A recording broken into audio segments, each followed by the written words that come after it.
I had a beloved lady I promised to marry. We were both 30, the same age, and I had proposed to her, wanting to spend my life with her. As I nervously held out the ring, she smiled with tears in her eyes and said, "I do. I will marry you." Oh yay, Mike, you're so loud. I didn't care about the people around us. I was too busy shouting with joy. "I'm sorry." My face turned red as I apologized to Catherine. She laughed, finding my reaction funny. Catherine had lost her parents at a young age and lived with her grandmother. After seeking blessings from Catherine's grandmother for our marriage, I was on cloud nine, thinking our happiness would last forever. One day, Catherine and I decided to visit a nearby spa in Colorado. "Mike, you always overdo it with the long baths." "Sorry, I feel dizzy." I had stayed in the bath too long and got lightheaded. It was getting dark outside, and I felt bad making Catherine drive, but I was too out of it to drive. "I'll drive us home. You can rest." "I'm really sorry." I apologized repeatedly to Catherine and reclined my seat to lie down. That spa was so relaxing, right? Maybe that's why I stayed in so long. "My skin feels so smooth. We should go again." "Yeah." I stared at the car's ceiling, lost in thought. From the car stereo, Catherine's favorite song played, lulling me like a lullaby, and I began to feel sleepy. Just as I started to doze off, I heard Catherine mumble, "Is that car behind us tailgating?" Those were the last words I remember before everything went black. The next thing I knew, I was waking up in a bed 3 days later. Something was obstructing my view. I mustered all my strength to call out, "Hello, is anyone there?" I tried to shout, but all that came out was a whisper. "Mike, you're awake. This is a hospital. I'll call the doctor." I heard the nurse's voice, and then the sound of footsteps. Soon after, a male voice, presumably a doctor's, spoke up. "Mike, can you hear me? How are you feeling?" Why am I here?" My memory was a blank slate. But I soon remembered being with Catherine. Concerned, I asked the doctor about her. "Where's Catherine? Is she okay?" The doctor hesitated for a moment before answering. "Mike, you were in an accident." "Accident? What happened?" I started to recall fragments of that day. "We were on our way home with Catherine driving when suddenly, we felt a massive impact." But that was all I could remember. Neither the doctor or the nurses would tell me anything more than about my own condition. Confined to my bed, unable to move, and with no way of finding out what had happened, a week passed by. I felt my health improving bit by bit, especially after they removed the bandage from my head. Beside my bed stood a woman with a weary face. Despite her stern expression, there was a hint of sadness. "Why are you the only one alive? Why just Catherine?" It was Catherine's grandmother, Margaret, who I had met when we announced our engagement. Margaret's loud voice echoed throughout the hospital room, berating me. I forced myself to sit up and asked, "Please, tell me what happened." "Don't you remember anything? Catherine had a severe head injury when she was brought here." "Why? Where's Catherine now?" "Catherine's funeral is already over. She had an organ donor card, so her body is." Margaret couldn't continue and broke down in tears. Overwhelmed by grief, I screamed out loud, "Mike, you shouldn't be sitting up right now." Alarmed by my shout, a nurse quickly rushed in. I was gently but firmly held down by several nurses and made to lie back down in bed. Margaret, looking drained, left the room with assistance from another nurse. When I closed my eyes, I saw Catherine's smiling face. I had wanted to protect that smile. Why was I the only one still alive? At that moment, I didn't care about my future. Yet, even with these thoughts, my body continued to recover steadily. Soon, I could sit up and gradually stand on my own. Eventually, I was discharged from the hospital. On the day of my discharge, I went straight to Catherine's grandmother's house. I was not able to attend Catherine's final moments and felt the need to pay my respects at her altar. More than 3 months had passed since Catherine's funeral. Relying on my memories, I reached the front of Catherine's house. With trembling hands, I pressed the doorbell. After the chime, a woman's voice answered. "Yes, who is it?" "It's me, Mike." "Pardon." She seemed not to recognize my name. I was her fiancé. "May I pay my respects to her?" Before I could finish speaking, the front door flung open. As I approached the door, Margaret stood there, her face stern. Without warning, she hurled something at me. "You good for nothing. How dare you show your face here? I never want to see you again. Just leave."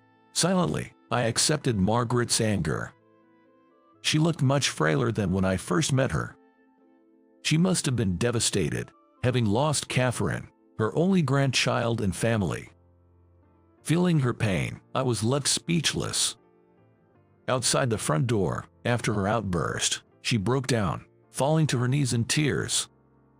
I tried to approach and comfort her, but she said, "Don't touch me, I don't need your help," and stormed back inside, still showing a strong front. I couldn't say a word. I bowed slightly to the empty entrance and left. From then on, I frequently visited Catherine's house. I desperately wanted to pray in front of her altar. No matter how many times I visited, Margaret's attitude remained unchanged. She would just yell at me. Unable to say my goodbyes, I wasn't even allowed to offer my prayers in front of Catherine's portrait. Feeling lost, I returned to my job. I kept telling myself that I needed to be strong, to live a life that wouldn't shame Catherine's memory, so I returned to my previous workplace. There, everyone offered their condolences. Each time, I felt a resurgence of loss and sadness. Still, I immersed myself in work. If I didn't stay focused on something, tears would flow. I couldn't imagine being with another woman after Catherine. Work was different. If I worked hard, I could see the results. That's why I worked all the time. Then one day, I received a call on my phone from Margaret. For a while, I have visited her frequently, but then I stopped, thinking my visits might be prolonging her grief. Before I knew it, a year had passed since Catherine's passing. "Hello, is this Mike?" "Yes, speaking." Hesitantly, I pressed the call button as I recognized the unfamiliar number on my phone's display. "It's Margaret, Catherine's grandmother." "Margaret, I'm sorry for calling out of the blue. If you're free this weekend, could you come by?" I assumed she was inviting me for Catherine's first-year memorial service. That weekend, I visited Margaret. "Thank you for coming. Please come in." Margaret, who came to greet me at the door, looked even more frail and seemed lacking in energy. "I brought these. They are from Catherine's favorite pastry shop. Could I offer them in front of her altar?" "That's very thoughtful of you. Thank you." I sat in front of the altar and stared at Catherine's portrait. She was captured in a moment of radiant happiness. "Such a lovely picture," I murmured to myself. While I was praying and gazing at Catherine, Margaret spoke from behind. "It's a beautiful picture, isn't it?" "Yes, very much so." Tears flowed naturally from my eyes. "Oh dear," Margaret remarked, handing me a tissue.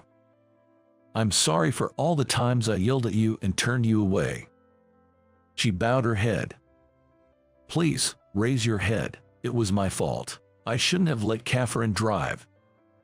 "No, neither of you are to blame. It was the drunk truck driver. I took out my unplaceable anger on you. I made you suffer. I'm so sorry. My health hasn't been great lately. I've been worried about what will happen to Catherine's memories after I'm gone, so I wanted to reach out." "Are you okay? Is your health all right? It's a selfish request, but when I'm gone, could you visit Catherine's grave for me?" Margaret handed me a piece of paper with the address of the cemetery where Catherine was buried. please don't say that." I felt a deep pang of sorrow looking at Margaret's sad face. "There's also something else I wanted to give you, which is why I called you here today." Margaret placed an envelope before me. The front read, "To the family of the heart donor." "What is this letter?" "It's from the person who received Catherine's organ donation. Please read it." I took the letter, carefully unfolding the neatly folded paper inside. Upon unfolding the neatly creased envelope, it was densely filled with handwritten words. It contained expressions of gratitude from the person who had received Catherine's heart through transplantation. The letter detailed their gratitude for having been able to breathe the outside air after enduring a long battle with illness post-transplant. The handwriting bore a slight resemblance to the way Catherine used to write. The note was adorned with rounded, endearing characters at the corners. "Catherine's heart. It's still beating inside someone else." Margaret nodded in silent agreement. It wasn't long before Margaret passed away. I never failed to visit Catherine's grave every month to pay my respects. From then on, I was mostly immersed in my work. Having lost Catherine, and now in my 40s, I had given up on the idea of falling in love again. A decade had passed since the accident. Being deeply engrossed in work and being single for so long, my superiors and older colleagues began suggesting I should marry. There were only older female colleagues, except for one part-time lady, and they seemed concerned about my bachelor status, even broaching the subject of arranged dating. I'd always respond vaguely, politely declining each time.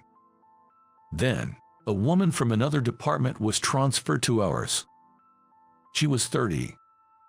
Coincidentally, her name was Katie. "Hello, I'm Katie. Nice to meet you all."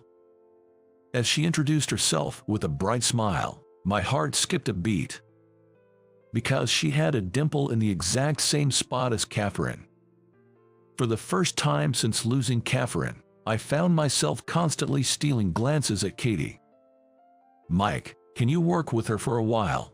Snapped back to reality by my boss's words, I responded, "Sure, nice to work with you, Katie." "Thank you." From then on, we worked together constantly. She always gave her best, making diligent notes and always trying hard. "Katie, you don't have to push yourself so hard." "No, I'm okay. I actually enjoy this." "Enjoy? Wow, I can't even remember the last time I felt like that at work." We both laughed, and then she said, "I have been hospitalized for a long time, so I'm just happy I can work now." "Oh, I see. I'm glad you're doing better now." "Yes," Katie responded with a vibrant voice and a cheerful laugh. Her smile at that moment reminded me so much of Catherine, almost making me wonder if they were related. From then on, I found myself longing to see Katie smile and began engaging in lighthearted conversations with her more frequently.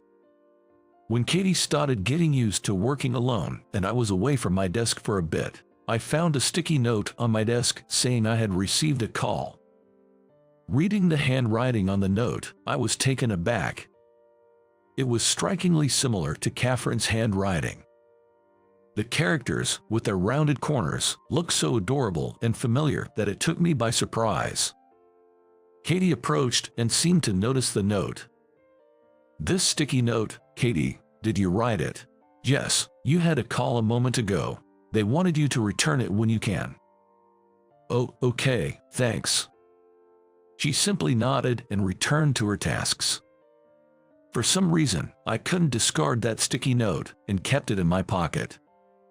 I started to feel that Katie was becoming a significant presence in my life. Around this time, an older colleague started suggesting arranged dates for me. "A friend of mine has a daughter, and I mentioned you." "What? She's interested. Why not meet her, just for a chat?" "No, I really don't. Just meet her, come on." No. No matter how many times I refused, my senior coworker persisted, trying to get me to say yes. Perhaps noticing my frustrated expression, Katie chimed in with perfect timing. using work as an excuse to speak to me. Mike, I had something to ask you, but are you busy right now?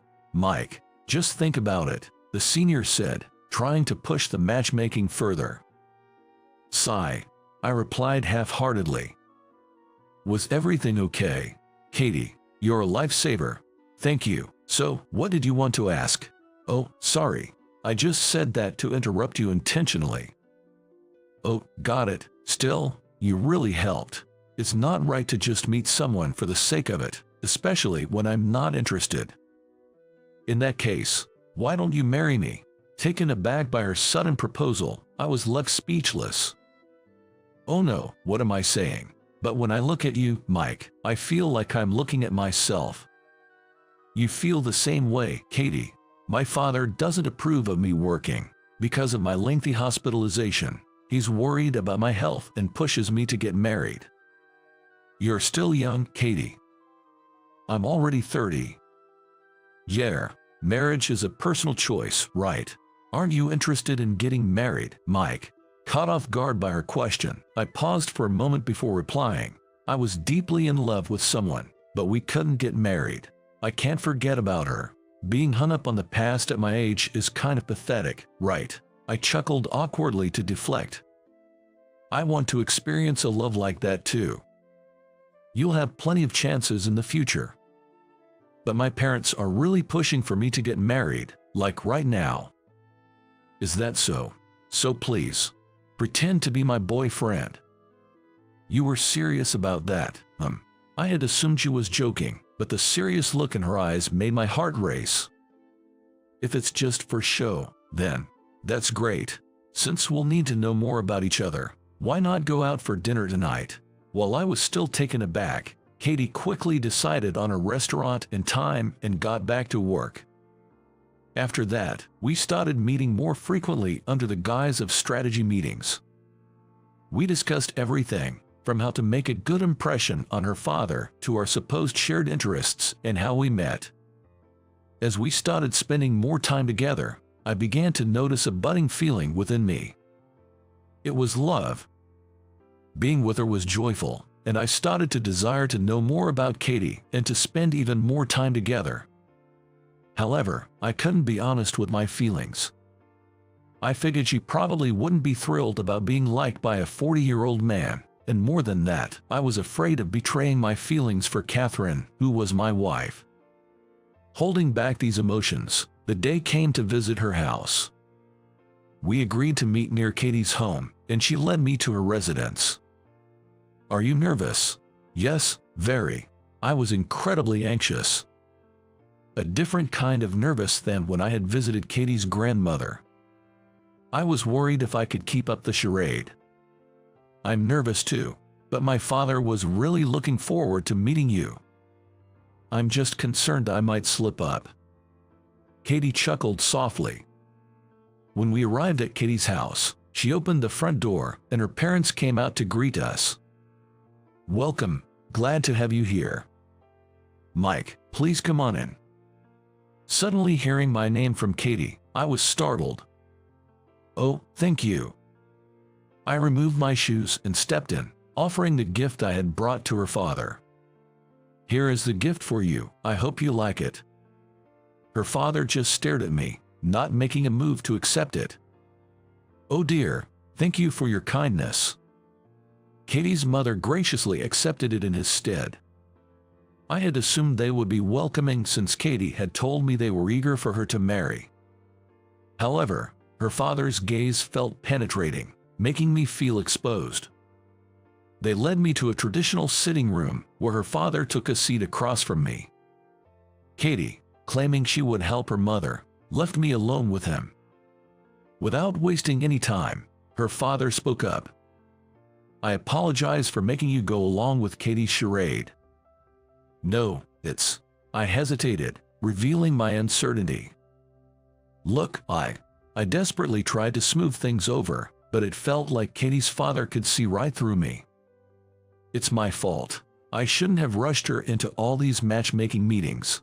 Resigned, I didn't refute his claims and just listened silently to what he had to say. She had been hospitalized for a long time, In middle school, we discovered she had a serious heart condition. Yes, I heard she was hospitalized.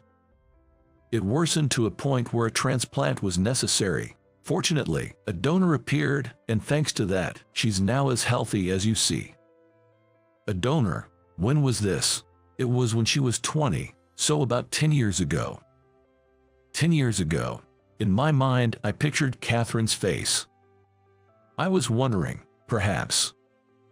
She looks so full of life now, as if she never battled illness, but as her parent, I hope she marries a good man and has children soon.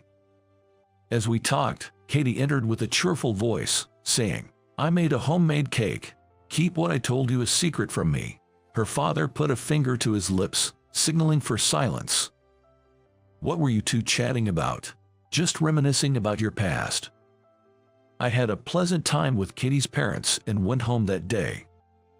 After debating whether to tell Katie what her father knew, I decided to reveal the truth. After work, I called her to a nearby park. "I'm sorry for calling you out here. I wanted to thank you for the other day. Truly, thank you. And about the other thing." Katie seemed hesitant, like she wanted to say more. Without noticing her discomfort, I revealed that our secret was out. "What? Dad knew? He hasn't said a word since the day you came over. Parents are sharp, aren't they? He actually asked me to keep it from you, but I've been thinking, I want our lie to be the truth." "What do you mean?" "Maybe I got ahead of myself when you mentioned marriage, but I've felt that I could fall in love with you all over again. I want to know how you really feel. I also want our lie to become our reality." As Katie confessed this, her face turned bright red. From there, our relationship, which began on a lie, turned into a genuine romance. "I've always wondered, why did you ask me to pretend to be your boyfriend?" "Well, during my hospital stay, I had a teddy bear that looked a lot like you, and something about you felt familiar, like I'd known you before, so I thought you'd be the perfect choice." "I see." Seeing Katie's puzzled look, I chuckled. That sense of familiarity. I wondered if it had something to do with the heartbeat of Catherine's heart inside Katie. But my love for Katie wasn't as a substitute for Catherine. After 10 years, I took out the photo of Catherine's smiling face from my wallet. I placed that photo, along with a letter addressed to Catherine, deep inside a drawer. "Thank you so much. Please keep watching over us," I murmured to Catherine's photo. I hope you enjoyed this. Your subscription to our channel really motivates us. See you in the next video. When I heard her voice, weakly apologizing, I was stunned. I've always known her to be strong-willed and assertive. It was the first time I had ever heard her voice sound so fragile. Such a weak voice didn't suit her at all. That's why I decided to confront whoever was tormenting her. This incident would greatly change the dynamics between her and me. My name is James, a 28-year-old working as a nurse. Nowadays, my paycheck is steady, and I never have to worry about putting food on the table, but it wasn't always this way. My family was slightly well off, and I attended a prestigious middle and high school. Back then, I was a typical nerdy kid with glasses. I didn't have many friends, but I never felt lonely. But I did have a friend, or perhaps a rival. Her name was Catherine. I assumed she didn't like me because she was always tough with me, but it turned out that wasn't the case. Catherine was simply very competitive. You see, we always competed for the top spots in our grades. Since middle school, we had been in the same class. I thought she was just a classmate, but one day she declared, "You're my rival," so I guess that's what we were. Whenever Catherine lost to me in tests or rankings, she would get incredibly frustrated. She had tutors and even attended after-school programs, so she hated losing to someone like me, who did nothing special. All I did was study because, well, I had no friends and nothing else to do. At first, I found her confrontations annoying, but eventually, that feeling faded. Perhaps it was because I got to see her hard-working side. Catherine's father ran a successful business, and she admired him greatly. "I'll take over the company in the future." That is what she professed to those around her. And it wasn't just talk.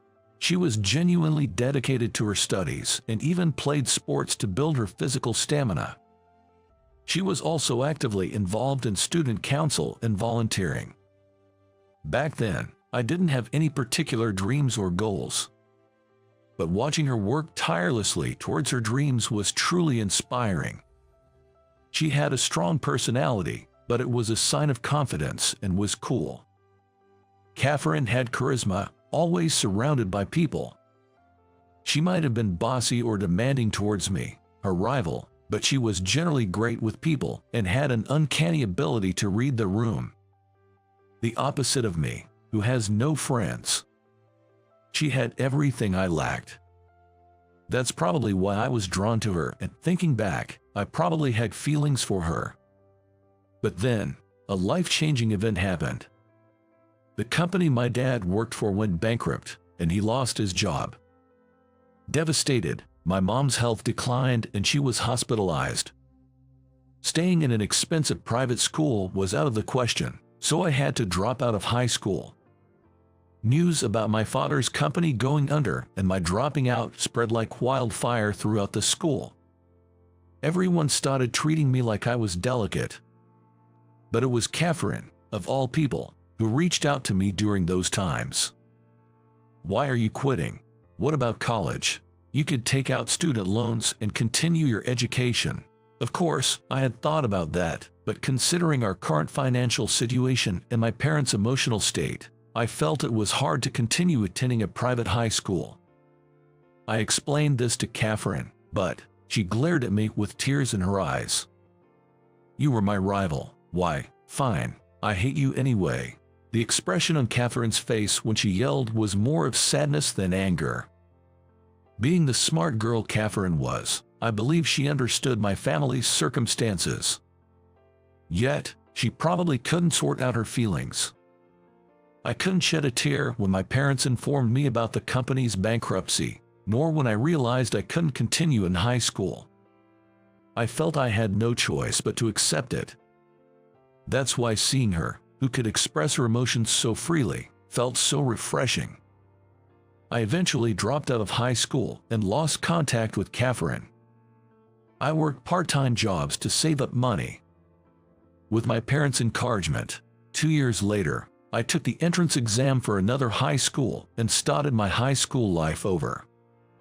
During my mother's hospital stay, I was inspired by a nurse who took care of her, so after high school, I went on to nursing school. My second time in high school and my time in nursing school were financially tough for our family of 3, but we managed to pull through together. After I started working as a nurse, our financial situation gradually improved, and now both my parents and I live a stable life. Then, in my 4th year of working as a nurse, I ran into Catherine at the hospital. She came in as a patient. At first, I thought, could it be someone with the same name? But when I saw her lying in the hospital bed, it was undoubtedly Catherine, my former classmate. She always had a cute face since our student days, but she had grown even more beautiful as an adult. I thought she probably wouldn't be single for long with all the male attention she might be getting, but I kept that thought to myself.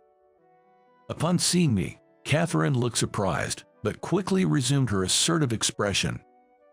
"It's been a while since you dropped out of high school, right? Giving up and settling for a life without a diploma. What a loser."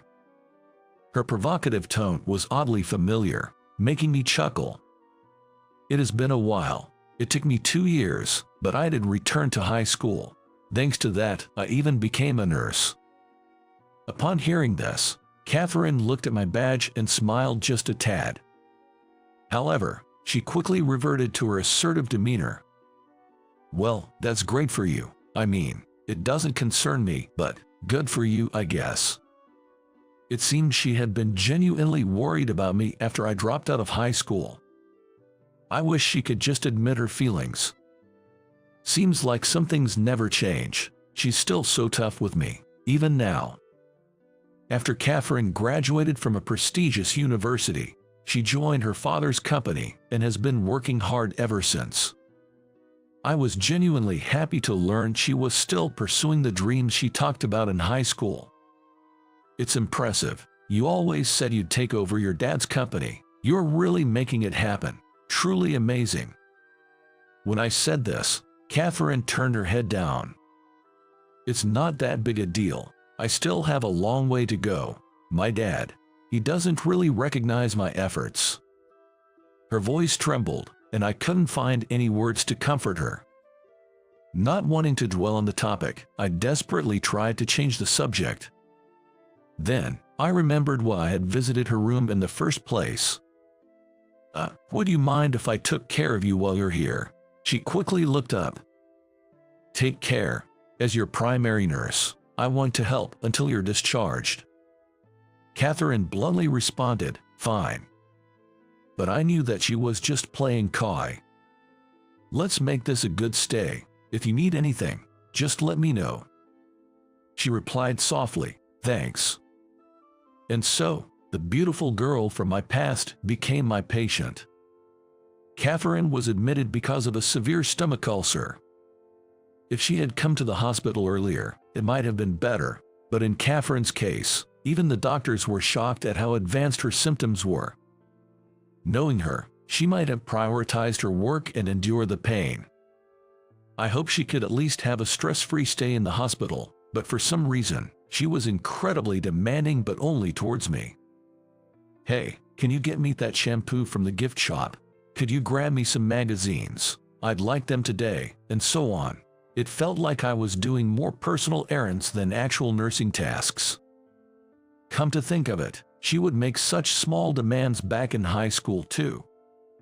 I never imagined she'd still be this way as an adult. Feeling a bit overwhelmed, I discussed this with another nurse, expecting some understanding, but I got a surprising reply.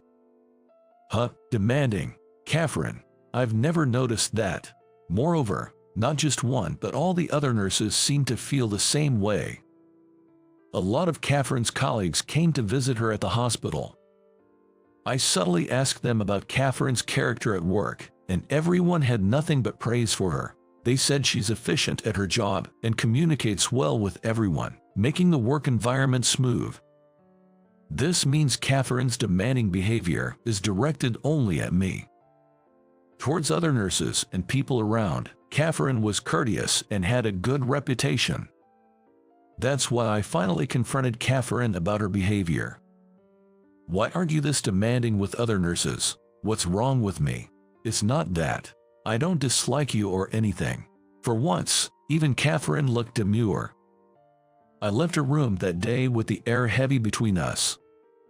But in the end, she never told me why she was only demanding with me. I think it is too much just because we were just classmates. But the next day, I started to regret a bit. Being hospitalized for so long and taking time off work must be tiring for Catherine. She might just want to be a bit demanding sometimes. I realized that I might have treated her more as a former classmate than a patient. As a nurse, I should first consider the patient's feelings. Thinking I should talk to Catherine again, I went to visit her in her room. But I couldn't enter right away because I heard voices from inside. From the hospital room came the stunned voice of an elderly man. Being hospitalized for a stomach ulcer is an exaggeration. Don't tell me it's because of work stress. Pathetic. Taking time off. I'm really disappointed in you. Dad, bye. Catherine's voice was so weak, I could hardly believe it was her. I guess leaving the company to a woman like you is impossible. You should have just stayed at home, learned to be a proper wife, and agreed to the arranged marriage I set up for you. That's probably all you're good for. From the conversation, the man seemed to be Catherine's father, but what he was saying was incredibly harsh. Ever since middle school and high school, Catherine had admired her father and worked hard to take over the company. From what I've heard from her colleagues, She has been continuously putting in the effort and is competent at her job. I wondered how her stomach ulcer got this bad, and maybe it has something to do with her father.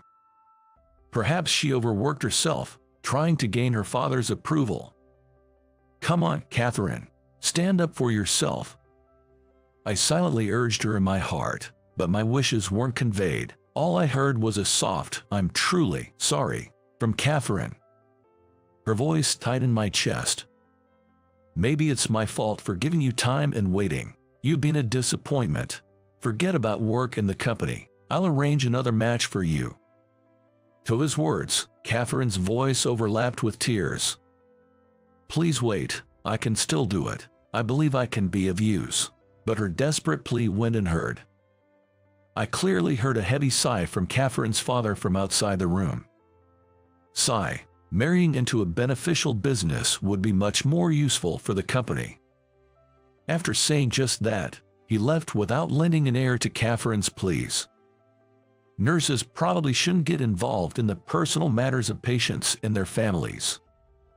But at that moment, as a friend, I couldn't just stand by and watch him walk away. Wait, please. Ever since she was a student, she's looked up to you and dreamt of taking over the company. She's continuously worked hard for it. Can't you at least recognize her efforts? Catherine's father looked at me perplexed. You're just a nurse, right? It's not your place to comment. I understand that, but as a friend, I tried to persist, but he interrupted. I'm in a hurry, and left. Without a hint of being moved by my words, he left with a cold expression. Back in the room, Catherine was crying. She covered her face with both hands, trying to hide her tears. I'm sorry, I shouldn't have said anything. I apologized like that. In her usual assertive tone, Catherine responded, You really shouldn't have, I'm fine. Then, I held out my right hand to her. Then, show me your hand right now. Huh? Hearing my words, Catherine became hesitant, covering the back of her hand with her other hand. I gently took Catherine's hand in mine. The back of her hand was red. Some spots even looked like they had turned into bruises. Truth be told, since her admission, both the doctors and the nurses had noticed marks on the back of Catherine's hands, as if they'd been pinched.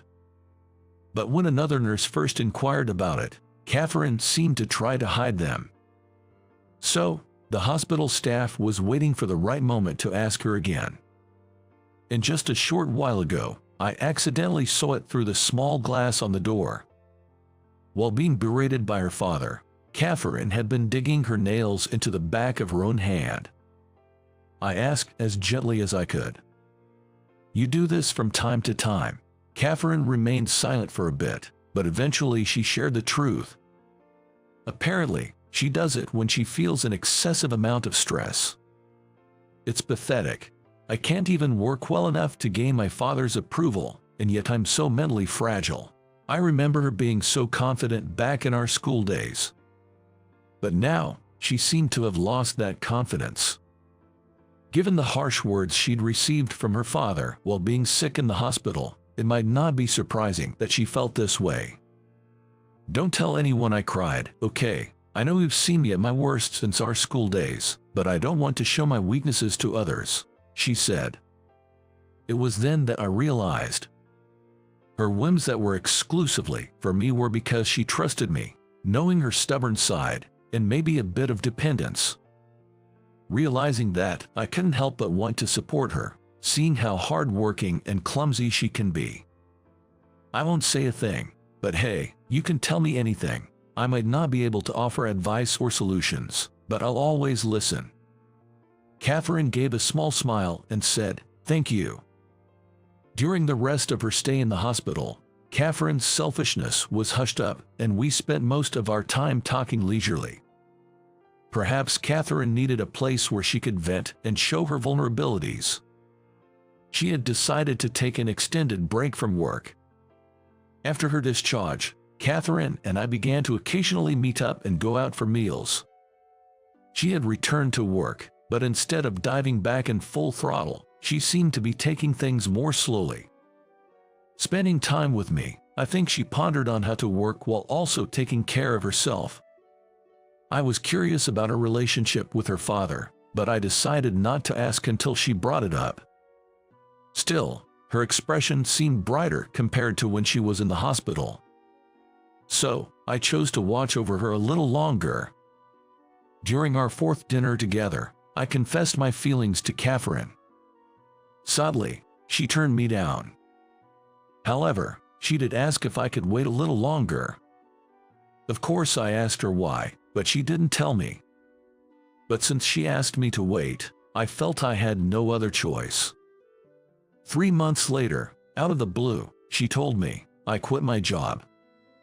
After her discharge, her father had apparently tried to push forward with a marriage arrangement. But Catherine simply couldn't accept that and decided to distance herself from her father. You sure about that? Weren't you saying since school that you wanted to take over your dad's company? I asked. To that, she laughed and said, I'm over it. Being with you, you've affirmed every part of me. I felt like I was able to breathe properly for the first time in ages. Food tastes better, and I sleep soundly. I realized I hadn't been taking care of myself at all. From now on, I want to live in an environment where I'm accepted for who I am. Her smile as she said this was genuine and unclouded. So, will you stand by me as I make a fresh start? She asked. I responded with an enthusiastic of course, and hugged her. I was overjoyed to see her moving forward while cherishing herself. And so, our romantic relationship began. 2 years have passed since then, and Catherine is now working hard at a company different from her father's. I proposed to her recently, got the green light, and we plan to marry soon. After Catherine left her father's company, Catherine's father was apparently severely scolded by her mother. She told him, your way of thinking is too old-fashioned. Change your ways or we're getting a divorce. It seems that was the wake-up call for Catherine's father. But as we know, people don't change overnight. Nevertheless, it seems he's gradually coming to accept Catherine. We managed to chat a bit when we visited him to formally announce our engagement. Apparently, his excessive expectations stemmed from the fact that she's his daughter. Both Catherine and her father seem to have a mutual desire to reconcile. Their relationship may still be somewhat strained, but I hope I can help bridge the gap between them. I'm certain their relationship can be mended. After all, Catherine's father has a wife who isn't afraid to scold him, and Catherine has me by her side. I believe that when people have someone to lean on, they can become kinder and continue to move forward with hope. This is the story of how my wife and I met. Thank you for listening to my story about the woman I adore most in the world. I hope to continue building a happy home with her while I am under my wife's thumb.